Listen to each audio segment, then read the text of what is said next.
Let's take a look at our why. Take a moment to read the definition of AIG students. Just a few things to note. When we talk about gifted students, we're looking at students who perform or show the potential to perform, have strengths intellectually, academically, or both, require differentiated services. So AIG students have advanced learning needs just like other students across our schools. And when their needs are not met, we see them disengage, underperform, remain stagnant, show non-teacher pleasing behaviors, or even drop out. It's imperative that we identify these needs and provide services to ensure their needs are met. Also notice that they represent all cultural groups across all economic strata and in all areas of human endeavor. CMS currently has 5 ways students can identify as gifted.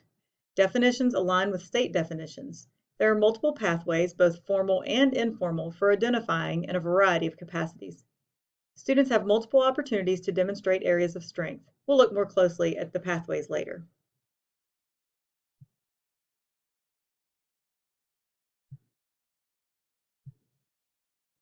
Our district employs best practices in gifted identification.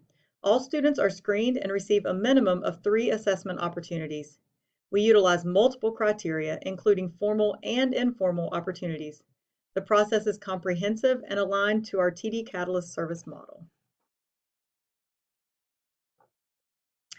This flow map shows the timeline for our gifted screening process in 2nd grade. The green signifies universal screening. Each student receives a minimum of COGAT plus GRS plus MAP achievement. Other opportunities are available once certain criteria are met. Just like 2nd grade, this flow map shows the timeline for our gifted screening process in 3rd grade, which is basically the same.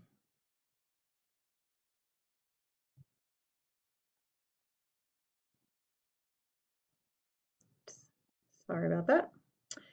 Gifted rating scales, shortened to GRS, are based on teacher observations. They identify possible traits of gifted learners in 6 different domains, including intellectual, academic, motivation, creativity, leadership, and artistic talent.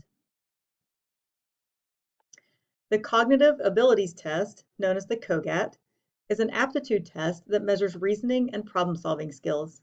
There are 3 parts to this test: verbal, quantitative, and nonverbal. An ability profile is also provided to guide instruction and growth. MAP testing assesses achievement in both reading and math.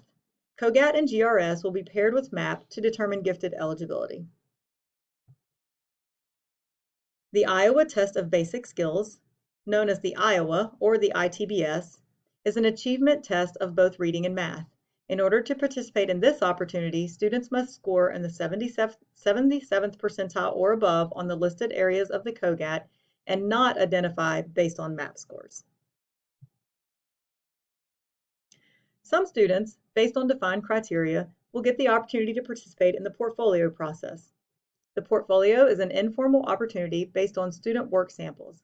The TD teacher will pull these students over a couple of months and introduce activities that give students the opportunity to demonstrate gifted traits and behaviors. That work portfolio is then scored by TD teachers throughout the district using a rubric. They're looking for potential giftedness in the areas of advanced language, analytical thinking, motivation, perseverance, leadership, perspective, sensitivity, humor, and creativity, artistic talent. In order to qualify for the portfolio process, any unidentified student must meet one of these criteria: score in the 84th percentile or higher in 3 or more domains on the gifted rating scales, with at least 1 occurring in intellectual, academic, or creativity domains, or score in the 77th to 88th percentile on the overall age composite on a CMS administered aptitude test without qualifying as gifted after achievement testing. And the final way is to score in the 77th percentile or higher on any battery of a CMS administered aptitude assessment with one of the factors listed.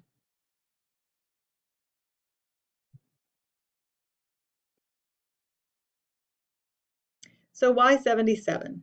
We use the 77th percentile on COGAT and Iowa to capture all of the 7th, 8th, and 9th stay nines, which shows above average performance. This allows students to demonstrate gifted traits and abilities in another way to create a comprehensive learner profile.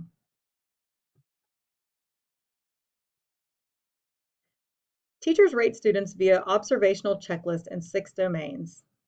GRS scores are not used in isolation, they are used in combination. For example, GRS plus COGAT or GRS plus portfolio. The higher the student's percentile on one or more of the gifted scales, the more likely the student is gifted. We use ranges in the very high probability and high probability categories to create more opportunities.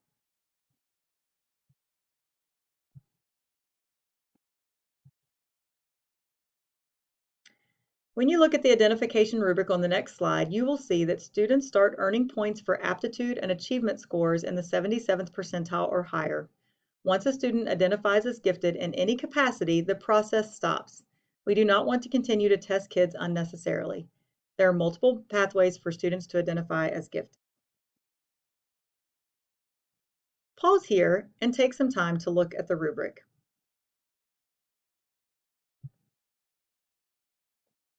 Again, CMS currently has 5 ways students can identify as gifted. Definitions align with state definitions. There are multiple pathways for identifying in a variety of capacities. Students have multiple opportunities to demonstrate areas of strength. Reading over the pathways to identification will make the rubric make more sense.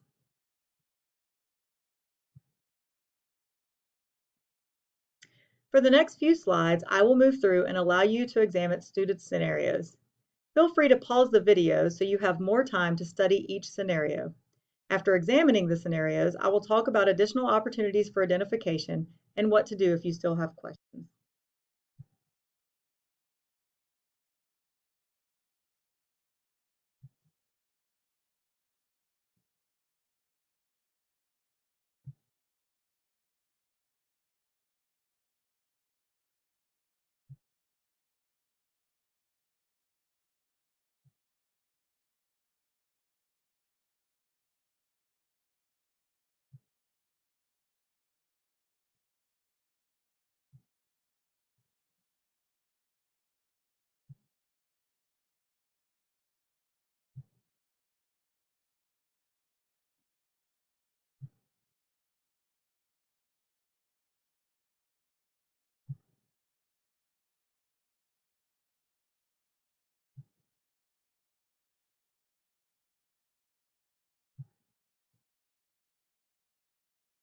If your child does not qualify for TD services this year, they can be considered for rescreening after a period of 24 months.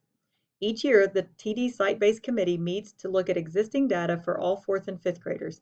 From that data, we determine which students will receive COGAT testing again in either 4th or 5th grade. You will be notified if your child qualifies for further testing. Please note that CMS no longer accepts outside private testing for identification.